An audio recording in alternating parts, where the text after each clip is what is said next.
عليكم ورحمة الله وبركاته.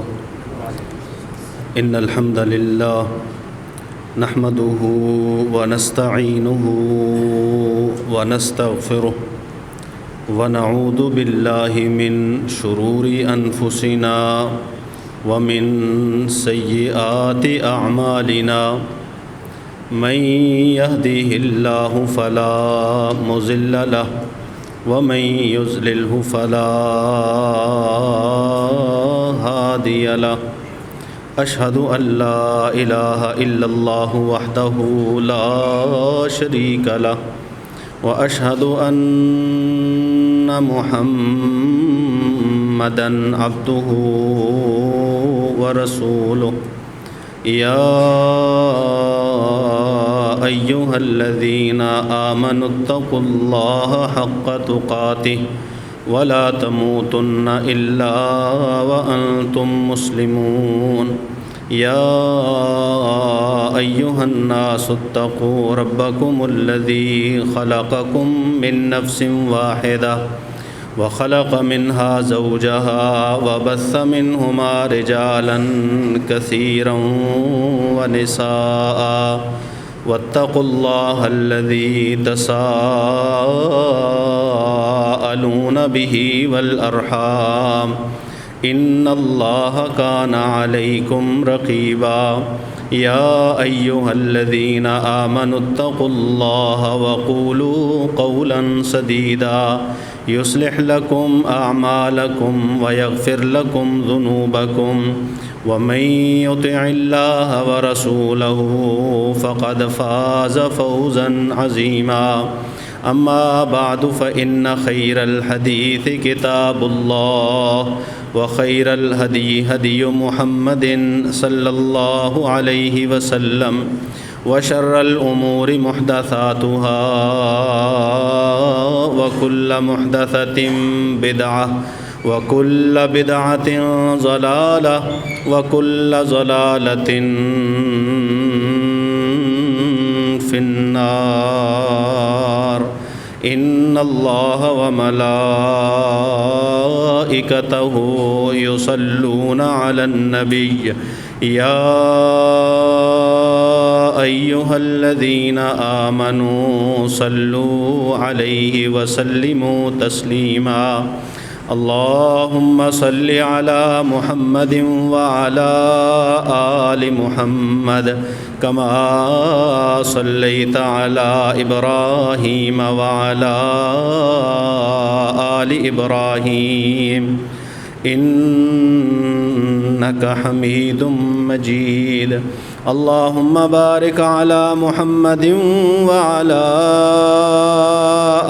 آل محمد كما باركت على إبراهيم وعلى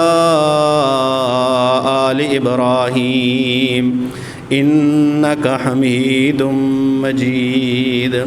أعوذ بالله السميع العليم من الشيطان الرجيم.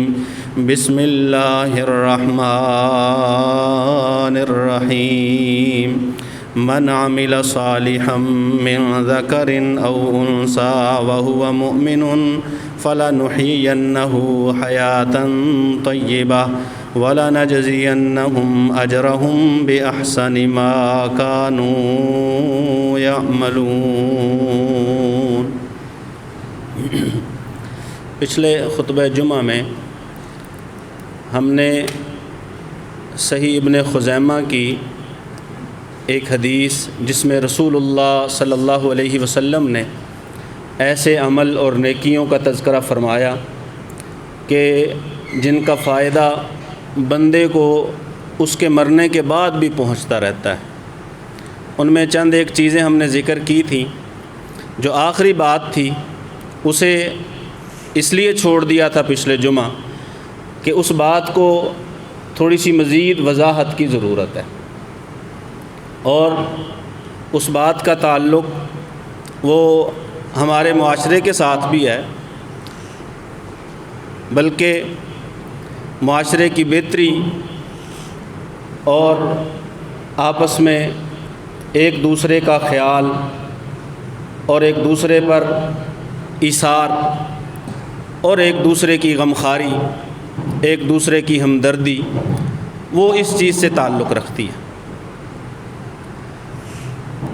سرسری ہم ان چیزوں پہ نظر دوڑا لیتے ہیں جن کا تذکرہ پچھلے جمعہ ہم نے کیا۔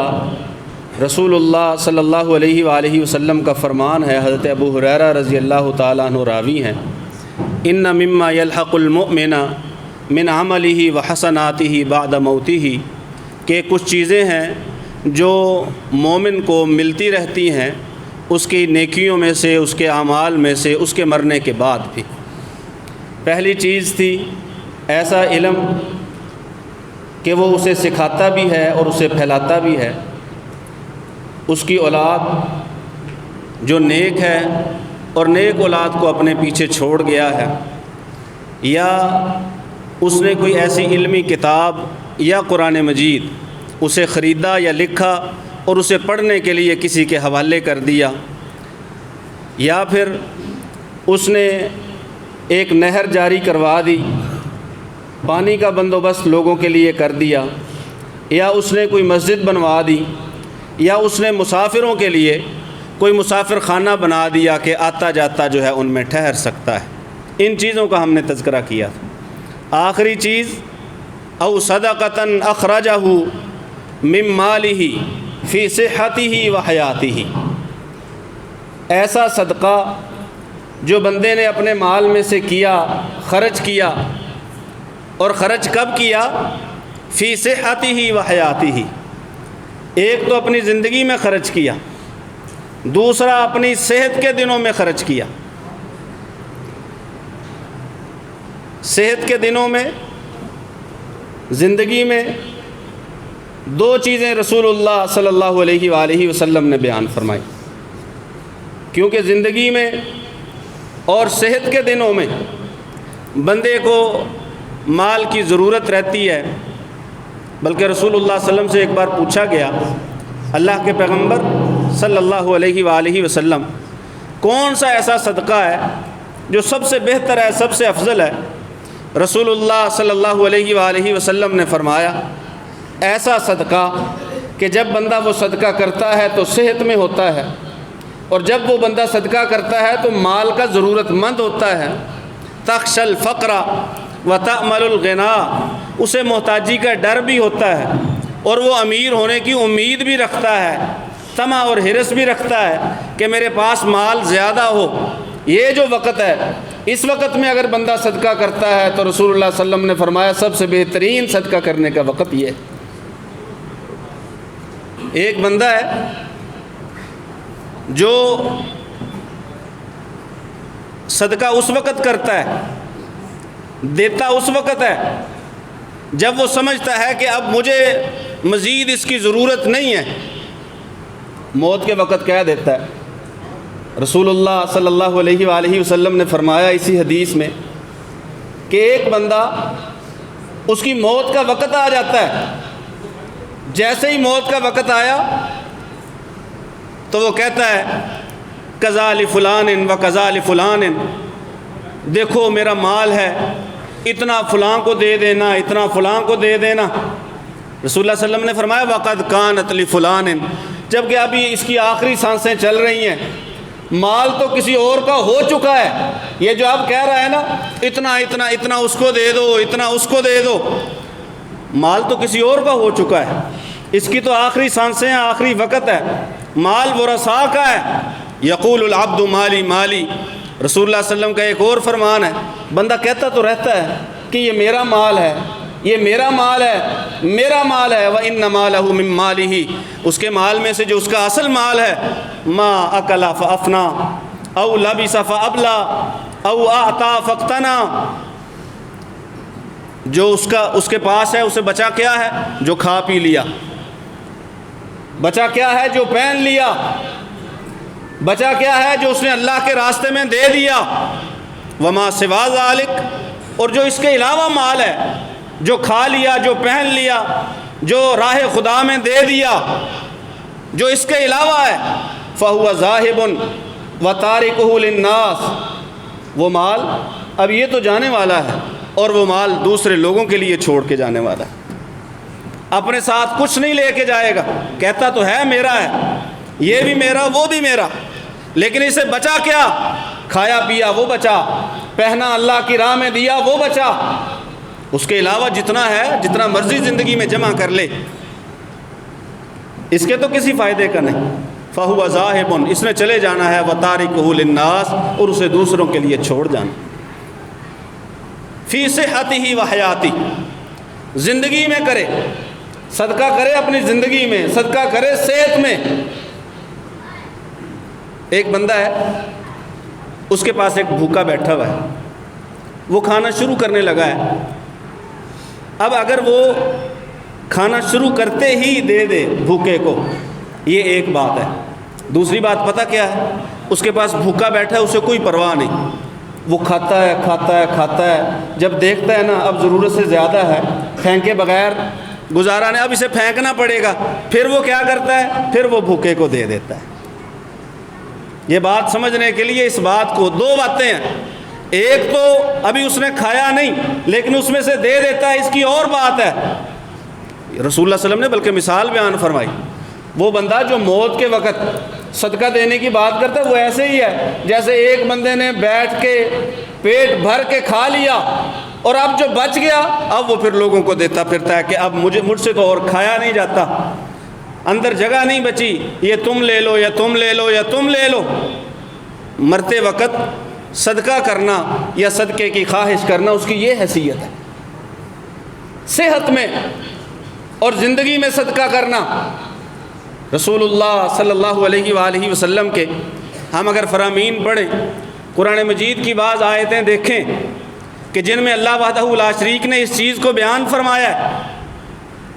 اللہ تعالیٰ فرماتے ہیں کہ بندہ جب موت کے قریب ہوتا ہے تو اسے نیکی کرنے کا خیال بڑا آتا ہے، پھر نیکی کرنے کا خیال آتا ہے، اسے صدقہ کرنے کا بھی خیال آتا ہے۔ پہلے سورہ بقرہ کی آیت سنیے جس میں اللہ وحدہ لا شریک فرماتے ہیں، ایمان والو جو ہم نے تمہیں دے رکھا ہے نا اس میں سے دے لو، خرچ کر لو۔ کئی ضرورت مند ہوں گے تمہارے سامنے، کچھ کی ضرورتوں کا پتہ ہوگا، احساس ہوگا، انہیں دے دو اپنے مال میں سے، اور وہ مال جو ہم نے تمہیں دے رکھا ہے، من قبل ان یاتی یوم، یہ جو خرچ کرنا ہے یہ ایک نیکی ہے، یہ نیکی کر لو اس سے پہلے کہ وہ دن آ جائے، لا بیع فیہ ولا خلۃ ولا شفاعہ، جس دن نہ کوئی چیز خریدی جا سکے، نہ بیچی جا سکے، نہ دوستی کام آئے، نہ سفارش کام آئے۔ اس دن سے پہلے اپنے مال میں سے دو خرچ کرو۔ خرچ کرنے کا فائدہ ہے، بلکہ رسول اللہ صلی اللہ علیہ وآلہ وسلم سے آپ کی بیویوں نے ایک بار پوچھ لیا، اللہ کے پیغمبر صلی اللہ علیہ وآلہ وسلم یہ بتائیے کہ جب آپ دنیا سے چلے جائیں گے ہم میں سے کون ہوگا، بیویوں میں سے کون ہوگا جو سب سے پہلے آپ کے پاس آئے گا، جو آپ کے بعد بیویوں میں سے سب سے پہلے دنیا سے جائے گی وہ کون ہوگی؟ اللہ کے پیغمبر صلی اللہ علیہ وآلہ وسلم نے فرمایا، تم میں سے جس کے ہاتھ لمبے ہوں گے نا وہ سب سے پہلے جو ہے نا وہ میرے بعد دنیا سے جائے گی۔ جس کے ہاتھ لمبے ہوں گے، ازواج مطہرات فرماتی ہیں ہم نے ایک دوسری کے ہاتھ کے ساتھ ہاتھ ملائے دیکھنے کے لیے کہ کس کے ہاتھ لمبے ہیں، تو حضرت سودا بنت زمعہ رضی اللہ تعالی عنہ ان کے ہاتھ زیادہ لمبے تھے، لیکن جب وفات سب سے پہلے حضرت زینب رضی اللہ تعالی عنہ کی ہوئی تو پھر ہمیں پتہ چلا کہ رسول اللہ صلی اللہ علیہ وسلم کا ہاتھ لمبے سے مراد کیا تھا۔ زینب رضی اللہ تعالی عنہ کی عادت کیا تھی؟ کانت تعمل بیدہا، وہ اپنے ہاتھوں سے کام کیا کرتی تھی، ہاتھوں سے کام کرتی۔ کام کیا تھا؟ وہ ان کو مہارت تھی، جانور کا چمڑا جو ہے اسے رنگ کر دباغت کے ساتھ جو ہے اسے رنگنا اور اسے استعمال کے قابل بنانا، ایسے استعمال کے قابل بنانا کہ اس کے جوتے بنائے جا سکیں یا اس کا مشکیزہ بنایا جا سکے، وہ یہ کام کرنے میں ماہر تھی اور کام کیا کرتی تھی۔ کانت تعمل بیدہا، کام اپنے ہاتھ سے کرتی، اس کے بدلے میں جتنی اجرت ملتی وہ ساری صدقہ کر دیا کرتی تھی۔ آج کے دور میں آپ خواتین میں سے ایسی خاتون ڈھونڈ کے دکھائیں، آپ نظر تو ڈالیں، پوری دنیا دیکھ لیں کہ کوئی ایسی خاتون ہو جو محنت کرے، مزدوری کرے، اور اس محنت کے عوض اس کو جتنی اجرت ملے وہ ساری کی ساری غرباء، مساکین اور فقراء میں تقسیم کر دے۔ آپ ڈھونڈیں، آپ کو ڈھونڈنے سے کوئی ایسی خاتون نہیں ملے گی۔ یہ وہ خواتین ہیں جنہوں نے رسول اللہ صلی اللہ علیہ وآلہ وسلم کے گھر میں جو آئیں، اللہ رب العزت نے انہیں اپنے رسول صلی اللہ علیہ وسلم کے لیے منتخب فرمایا۔ وَأَزْوَاجُهُ أُمَّهَاتُهُمْ، ساری امت کی مائیں قرآن مجید نے جنہیں قرار دیا، اللہ وحدہ لا شریک نے فرمایا النبی اولیٰ بالمؤمنین من انفسہم وازواجہ امہاتہم، جو ہمارا رسول ہے وہ مومنوں پر ان کی جانوں سے بھی زیادہ حق رکھتا ہے، اور جو میرے پیغمبر کی بیویاں ہیں وہ مومنوں کی مائیں ہیں۔ مومنوں کی مائیں، جو پیغمبر کی بیویوں کو مائیں نہیں مانتا، کائنات کا رب انہیں مومن مانتا، مومن نہیں مانتا۔ کانت تعمل بیدہا، ہاتھ سے کام کیا کرتی اور صدقہ کیا کرتی۔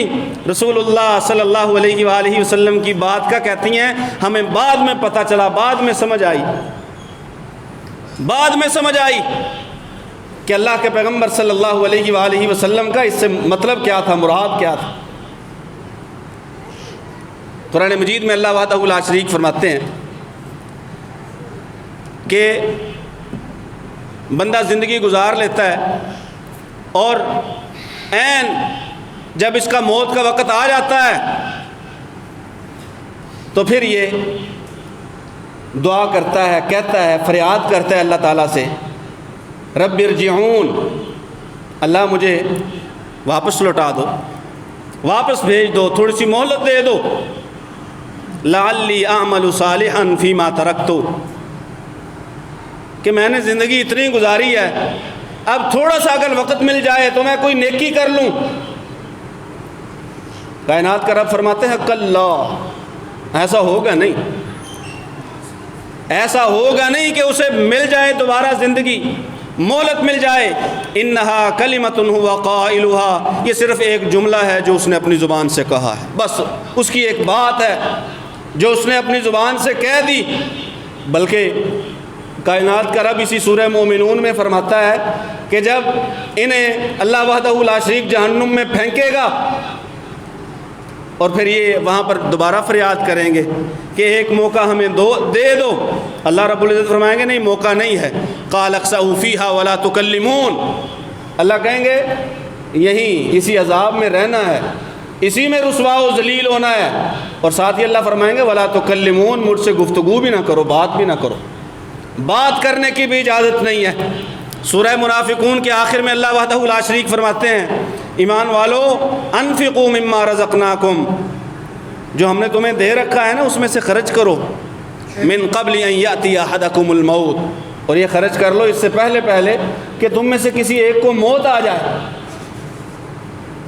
فیقولا، پھر موت آنے لگے تو وہ کہے رب لولا اخرتنی الی اجل قریب، اے میرے مالک مجھے تھوڑی سی مہلت کیوں نہ دے دی، تو نے تھوڑا سا ٹائم دے دیتا، اخرتنی، تو مجھے مہلت دے دیتا، الی اجل قریب، تھوڑے سے وقت کے لیے، کیوں؟ اس تھوڑے سے وقت میں تو نے کیا کرنا تھا، فاصدقا، کہ میں کچھ صدقہ کر لیتا، میں خیرات کر لیتا، میں غرباء، مساکین، فقراء، مہاجرین، مسافروں، ان پہ میں کچھ خرچ کر لیتا، میں بیواؤں، یتامہ پر خرچ کر لیتا، تھوڑا سا، الی اجل قریب، کوئی تھوڑی سی مدت مل جاتی، تھوڑی سی مہلت مل جاتی، تھوڑا سا وقت مل جاتا کہ میں صدقہ کرتا۔ یہاں سے یہ بھی پتہ چلتا ہے کہ مرنے کے وقت بندے کو جن چیزوں پہ حسرت ہوگی یا سب سے زیادہ جو کام کرنے کے دل میں خواہش پیدا ہوگی، وہ اللہ رب العزت نے یہاں پر دو کام ذکر فرمائے۔ ایک تو سورہ مومنون میں ہم نے سن لیا، یہاں پر دوسرا بھی ہے، وہ کہے گا میں صدقہ کر لوں واکم من الصالحین، اور نیک بن جاؤں، صدقہ کر لوں اور نیک بن جاؤں۔ اللہ وحدہ لا شریک فرماتے ہیں وَلَن يُؤَخِّرَ اللَّهُ نَفْسًا إِذَا جَاءَ أَجَلُهَا، یہ بندے نے کہنا ضرور ہے کہ کچھ مہلت مل جاتی تو میں صدقہ و خیرات کرتا، لیکن جس بندے کا وقت آ جاتا ہے اللہ وحدہ لا شریک ایک لمحہ بھی اسے پیچھے کرتا ایک لمحہ پیچھے نہیں کرتا. اب وقت آ گیا ہے, اب تو دنیا سے جائے گا. یہ باتیں جن کی خواہش اب کر رہا ہے, ان کا وقت کب تھا؟ وَصَدَقَةً أَخْرَجَهَا مِن مَالِهِ فِي صِحَّتِهِ وَحَيَاتِهِ. وہ صدقہ جو بندہ اپنی زندگی میں کرتا ہے, اپنی صحت میں کرتا ہے, تَلْحَقُهُ بَعْدَ مَوْتِهِ. اس کا اجر ایک تو ہے صدقہ جاریہ. صدقہ جاریہ کی کافی ساری شکلیں ہیں. بندہ اپنے مال سے ایسے کام کروا گیا جن کا ثواب جاری رہے گا. رسول اللہ صلی اللہ علیہ وسلم نے جن 3 کاموں کا تذکرہ فرمایا کہ جب بندہ دنیا سے چلا جاتا ہے سارے عمل منقطع. 3 عمل منقطع نہیں ہوتے. علم نافع وہ ختم نہیں ہوتا, نیک اولاد جو اس کے لیے دعا کرے وہ جاری رہتی ہے, یا پھر صدقہ جاریہ کر جائے, یہ اس صدقے کی بات ہے. لیکن یہاں صحیح ابن خزیمہ کی اس حدیث میں عام صدقے کی بات ہے, عام صدقے کی بات. رسول اللہ صلی اللہ علیہ وآلہ وسلم کا وہ فرمان بھی اپنے ذہن میں رکھیے جس میں رسول اللہ صلی اللہ علیہ وسلم نے فرمایا, ایک بندہ مومن جب اللہ کی راہ میں مال خرچ کرتا ہے, صدقہ کرتا ہے, تو اللہ وحدہ لا شریک اس کو اپنے دائیں ہاتھ میں لے لیتے ہیں اور پھر اس کی پرورش کرتے ہیں. اس کو اللہ پالتے ہیں, اللہ اس کو بڑھاتے ہیں, یہاں تک بڑھاتے ہیں کہ وہ احد پہاڑ کے برابر ہو جاتا ہے. اگر کھجور ہے, کھجور کا ایک ٹکڑا ہی ہے, اسے بھی اللہ اپنے ہاتھ میں لے کے اس کی پرورش کریں گے, اسے بڑھائیں گے, حتیٰ کہ اسے احد پہاڑ کے برابر بنا دیں گے. اور ایک کھجور یا کھجور کا کچھ ٹکڑا صدقہ کرنا, رسول اللہ صلی اللہ علیہ وآلہ وسلم نے فرمایا اتنا صدقہ بھی بندے کو جہنم کی آگ سے بچا سکتا ہے. اتقوا النار ولو بشق تمرہ. لوگوں اپنے آپ کو آگ سے بچا لو. طریقہ کیا ہے؟ اللہ کی راہ میں کوئی کھجور کا ٹکڑا صدقہ کر دو, ایک کھجور یا کھجور کا ٹکڑا, کیونکہ صدقہ چیز ایسی ہے جو بندے کو اللہ کے عذاب سے بچا لیتا ہے, اللہ کے عذاب سے بچاتا ہے. بھڑکتی آگ کو صدقہ ٹھنڈا کرتا ہے, انسان کے لیے بھڑک رہی ہے, بھڑکتی آگ کو صدقہ ٹھنڈا کر دیتا ہے. اگر اللہ رب العزت بندے پہ ناراض ہے, بندہ صدقہ کرتا ہے, اللہ رب العزت کی ناراضی دور ہوتی ہے, اللہ راضی ہوتے ہیں, اللہ خوش ہوتے ہیں. چیز ایسی ہے خرچ کرنا اللہ کی راہ میں کہ اللہ وحدہ لا شریک بندے پر آنے والی آفتوں, مصیبتوں اور بلاؤں کو ٹال دیتا ہے. اور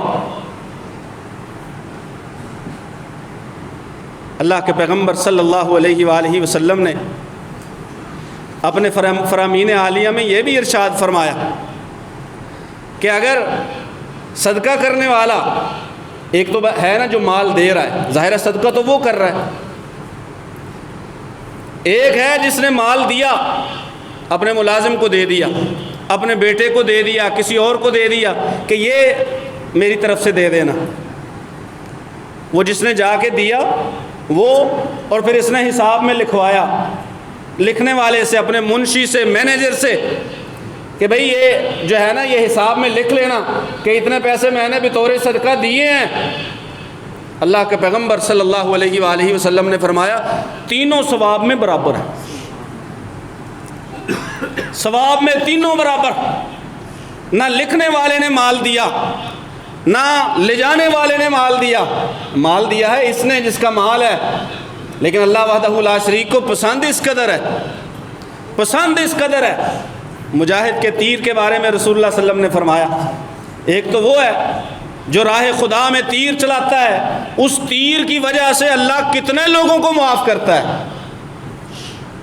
تیر چلانے والا یہ مجاہد نشانہ باز جس نے اسے تیر اٹھا کے دیا ہے, وہ جس نے خرید کے دیا ہے, وہ جس نے بنا کے دیا ہے, وہ جس نے بنا کے دیا, اس نے بنا دیا بیچنے کے لیے, لیکن ارادہ کیا ہے کہ جہاد فی سبیل اللہ میں استعمال ہوگا, عام قتل و غارت کے لیے نہیں. عام قتل و غارت آفت ہے, مصیبت ہے, اس کی مذمت ہے رسول اللہ صلی اللہ علیہ وسلم نے, بلکہ اسلحہ کو اپنے مومن بھائی کی طرف سیدھا کرنا پتہ کتنا بڑا جرم ہے. من حمل علینا السلاح فلیس منا، رسول اللہ صلی اللہ علیہ وسلم نے فرمایا جس نے مسلمانوں کے اوپر ہی اسلحہ تان لیا اس کا میری امت سے کوئی تعلق نہیں ہے، کوئی تعلق نہیں، صرف اس کی طرف سیدھا کرنا۔ ایک حدیث کے لفظ ہیں ارہابن، اسے ڈرانے کے لیے، خوف زدہ کرنے کے لیے۔ جو اسلحہ سیدھا کرنے کی اجازت نہیں دیتا اسلام، وہ دوسرے مسلمان پہ اسلحہ استعمال کرنے کی کیسے اجازت دے سکتا ہے؟ جہاد فی سبیل اللہ کے لیے استعمال ہو، لڑے تو کافروں سے، مارے تو کافروں کو، اگر کسی سے مرے تو جس سے مرے وہ بھی کافر ہونا چاہیے۔ حضرت عمر بن خطاب رضی اللہ تعالی عنہ جب اپنے اوپر قاتلانہ حملے کے بعد ہوش میں آئے نا، پوچھا کس نے مارا ہے؟ بتایا گیا وہ ابو لولو فیروز جو مجوسی ہے، مسلمان نہیں ہے، اس نے مارا ہے۔ کہنے لگے اللہ کا شکر ہے کسی ایسے بندے نے نہیں مارا جو زمین پہ اللہ کو سجدے کیا کرتا تھا، آگ کے پجاری نے مارا ہے، کافر نے مارا ہے۔ شان یہ ہے مسلمان کی، مومن کی، لڑے تو کافر سے، مارے تو کافر کو، اور اگر مرے تو بھی کافر کے ہاتھوں، نہ مسلمان کے ہاتھوں مرے۔ اللہ کرے کہ مسلمانوں کے ہاتھوں موت نہ آئے، اللہ کرے کہ ہمارے ہاتھوں کسی مسلمان کی موت نہ ہو۔ جس نے سیدھا کیا، رسول اللہ صلی اللہ علیہ وسلم نے فرمایا میری امت سے باہر ہے، خارج ہے۔ یہ ہے، ایک نے خرید کے دیا ہے، ایک نے بنایا ہے، دوسرے نے خرید کے دیا، لے کے جاؤ۔ تیسرا کیا ہے؟ یہ مجاہد کے پیچھے کھڑا ہے، مجاہد کے پیچھے کھڑا ہے، اس کا کام کتنا ہے؟ تیر کو نکالنا ہے اور اسے پکڑا دینا ہے، تیر نکالنا ہے، اسے پکڑا دینا، استعمال اس نے کرنا ہے۔ اللہ ایک تیر کی وجہ سے ان کی بخشش فرما دے گا، ایک صدقے کی وجہ سے، ایک روپے کی وجہ سے 3 لوگوں کو اجر و ثواب، ایک تیر کی وجہ سے 4 لوگوں کے گناہ معاف۔ یہ صدقہ ہے، یہ اللہ کی راہ میں خرچ کرنا ہے۔ وَصَدَقَةً أَخْرَجَهَا مِن مَالِهِ فِي صِحَّتِهِ وَحَيَاتِهِ تَلْحَقُهُ بَعْدَ مَوْتِهِ، وہ صدقہ جو اپنی صحت میں، اپنی زندگی میں بندہ کرتا ہے، مرنے کے بعد تک اس کا اجر و ثواب جاری رہتا ہے۔ اللہ سے دعا ہے اللہ سن سمجھ کر عمل کی توفیق نصیب فرمائے۔ وَمَا عَلَيْهِ إِلَّا الْبَلَاغُ۔